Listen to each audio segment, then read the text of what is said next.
जय श्री राधे। पूज्य श्री सद्गुरुदेव भगवान के चरणों में प्रणाम। आज पूज्य श्री राधा बाबा कहते हैं, भगवान से सच्चे मन से प्रार्थना कीजिए। मेरे नाथ, यदि आप मुझे इसी गिरी अवस्था में देखना पसंद करते हैं, इस प्रकार से निरंतर मेरे मन में अशांति बनी रहने में ही आपका चित्त प्रसन्न होता है, बार बार मेरे सामने आप आते हैं और आपका मैं तिरस्कार कर देता हूँ।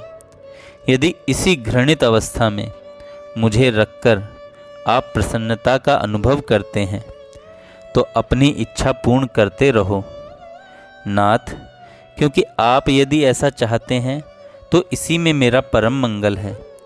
पर यदि ये सब दोष मेरी कमी के कारण होते हों, मेरी तत्परता की कमी के कारण होते हों, मेरे अविश्वास के कारण होते हों, तो प्रभु अब बहुत हो चुका।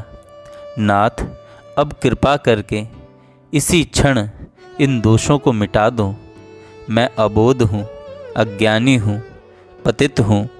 मुझे पता नहीं कि मेरे मन में ये दोष किस कारण से आते हैं।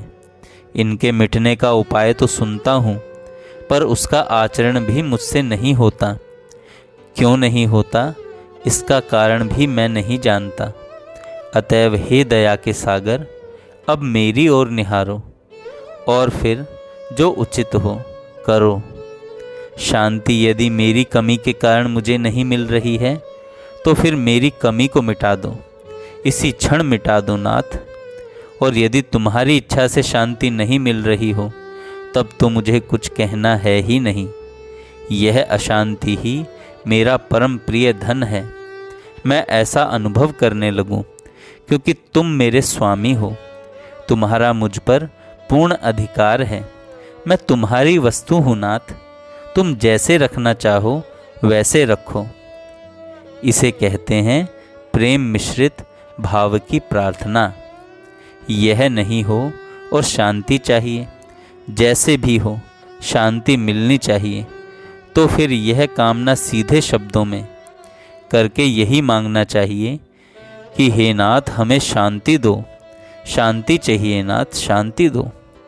शांति पाने के लिए यही सर्वोत्तम उपाय मैं जानता हूँ, करता हूँ, वही मैंने आपको बतला दिया। भगवान से कहिए, हैं पूज्य बाबा कहते हैं, यदि उन पर विश्वास न हो तो यह भी उन्हीं से कहिए। भगवान से कहिए, नाथ, मैं आप पर विश्वास कहाँ से लाऊं? पैसे से खरीदने की चीज़ होती तो मैं खरीद लेता। पैसे से खरीदने की चीज़ तो यह है नहीं। तुम कह सकते हो उपाय बतलाता हूँ, उसे करो।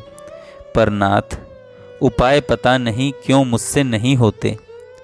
सुन लेता हूँ, यत् किंचित करने की भी चेष्टा करता हूँ, पर वे मुझसे हो ही नहीं पाते।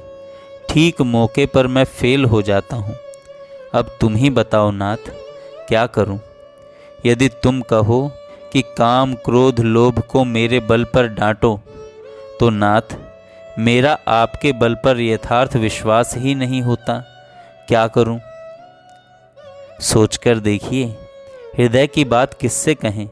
कौन ऐसा है जो सर्वसमर्थ है और हमारी सहायता कर सकता है? तो यही उत्तर मिलेगा, एकमात्र प्रभु ही ऐसे हैं। उनमें शक्ति की कमी नहीं। वे हमारे मित्र भी हैं तथा उन्हें हमारी इस घृणित दशा का पूरा पूरा पता भी है। फिर उनको छोड़कर और किसकी शरण में जाएं? सूरदास जी ने गाया है कि तुम तजी और कौन पे जाऊं। काम क्रोध लोभ से तंग आकर कहिए, काम क्रोध लोभ ये तीनों क्या नाथ आपसे अधिक शक्तिशाली हैं? नहीं हैं। आपको यह पता भी है कि इसको ये तंग करते हैं। आप मेरे मित्र भी हैं तथा आप में इन्हें मार डालने की शक्ति भी है। फिर मेरी ऐसी घृणित दशा क्यों है नाथ? मैं नहीं जानता, आप ही जाने। सार बात यह है कि किसी प्रकार भगवान से जुड़िए, चाहे सकाम भाव से ही। जय श्री राधे।